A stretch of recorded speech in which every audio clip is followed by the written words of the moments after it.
A blessed day sa inyong lahat mga kapatid. Welcome muli sa ating social media apostolate na Salmot. Salita kumusta po sa araw na ito at dalangin ko na ang bawat sa inyo ay nasa mabuting kalagayan. Mga kapatid, tayo ngayon nasa araw ng Biyernes, March 28, 2025. Ang ating Ebanghelyo ay mula sa Ebanghelyo San Marcos chapter 12 verses 28 to 34. Pinag-usapan sa Ebanghelyo ay ano ang pinakamahalaga o una sa lahat ng mga kautusan.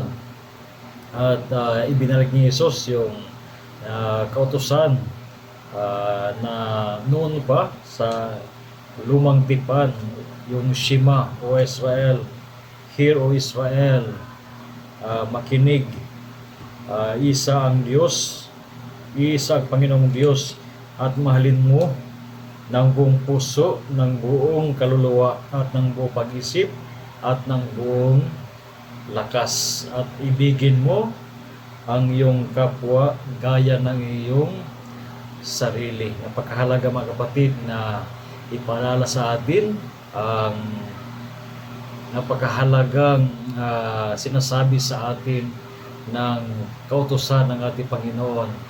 Ang ibigin siya ng buong isip, ng buong lakas, ng buong kaluluwa.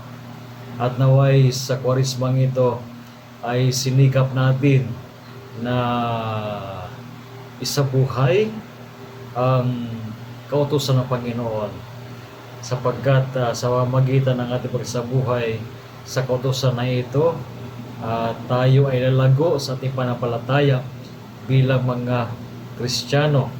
Ang ating pagsunod sa kautusan ng Panginoon, isa rin ito sa pamamaraan to keep ourselves safe, to assure us of the presence of God, sapagkat ang pinakasentro ng kautusan ng Panginoon ay walang iba kundi ang kautusan ng pag-ibig. So again, a blessed day sa inyong lahat, at naway pagpalain kayo ng Panginoon sa araw na ito kasama ang inyong mga mahal sa buhay. Of course, rest assured of my prayers for each one of you, and I invite you to share the Salmot Salita video sa inyong mga friends sa social media. At kung gusto niyo sumuporta sa apostolate ito, you can send the stars. Tayo ay candidate na, no? Para sa stars.